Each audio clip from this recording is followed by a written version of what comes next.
चार दोस्त मदन, विशाल, अर्जुन और रौनक कॉलेज की पढ़ाई खत्म होते ही एक यादगार ट्रिप पर जाने का प्लान बनाते हैं।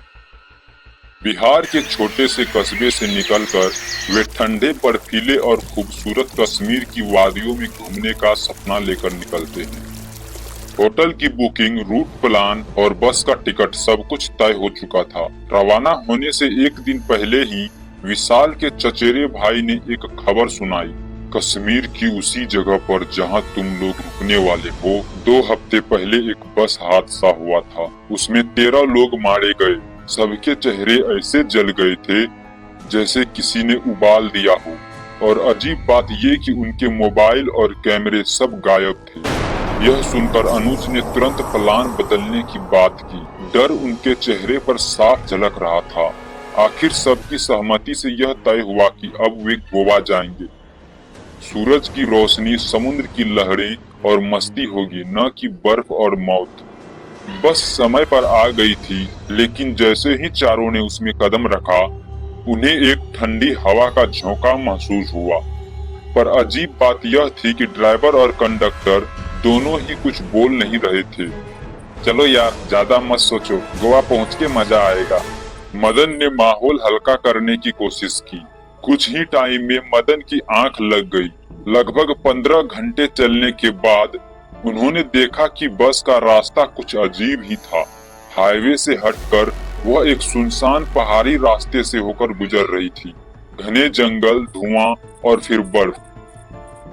अबे, ये कहाँ आ गए? रौनक ने कहा। बस अचानक झटके से रुक गई। चारों लड़खड़ा कर सीट से उठे और देखा जहाँ कुछ दिन पहले हादसा हुआ था। ये तो कश्मीर की वही जगह है। उन्होंने तुरंत ड्राइवर को बुलाया, पर बस खाली थी। न ड्राइवर, न कंडक्टर, और मोबाइल भी नेटवर्क फेल बता रहा था। चारों डर के मारे कांप रहे थे। आसपास सुनसान था, पर ठंडी हवा में कुछ सरसराहट सी महसूस हो रही थी। पास में एक पुरानी सी महल दिखी और मजबूरी में वे उसी महल में चले गए।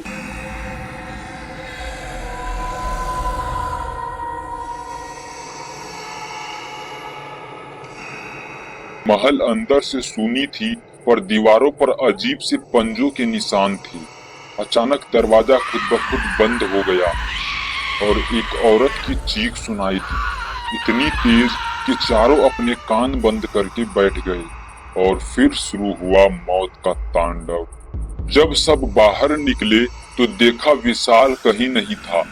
थोड़ी दूर खोजने पर उसका शरीर एक पेड़ से उल्टा लटका मिला, आंखें बाहर निकली हुई और चेहरे पर वही जलने के निशान। रौनक घबराकर भागा, लेकिन जैसे ही वह एक चट्टान के पास पहुंचा, जमीन उसके नीचे से खिसक गई और वो वही सीधा गहरी खाई में गिर गया। उसका चीखता हुआ चेहरा आखिरी बार नजर आया। अब बचे थे सिर्फ मदन और अर्जुन। दोनों कांपते हुए वापस महल में लौटे।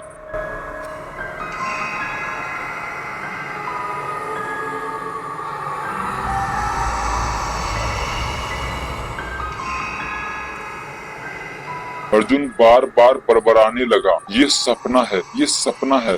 लेकिन तभी उसका चेहरा पीला पड़ गया। मदन, दरवाजा देख, वहाँ कुछ है। अभी दरवाजे को छोड़, खिड़की में देख। वह आकृति अर्जुन की तरफ बढ़ी और उसे अपनी खुली बाहों में समेट लिया। अर्जुन का शरीर हवा में उठा और फिर वही गायब हो गया। मदन वहाँ से भाग निकला था। भागते भागते वह फिर बस के पास पहुंचा, जो अब भी वही खड़ी थी। किसी तरह वह दरवाजा खोला और अंदर घुसकर एक कोने में सिमट कर बैठ गया। उसके कानों में अब भी अपने दोस्तों की चीखें गूंज रही थी। अचानक बस के स्पीकर से आवाज आई, स्वागत है आपका। मदन की आंखें धीरे धीरे बंद हो रही थी।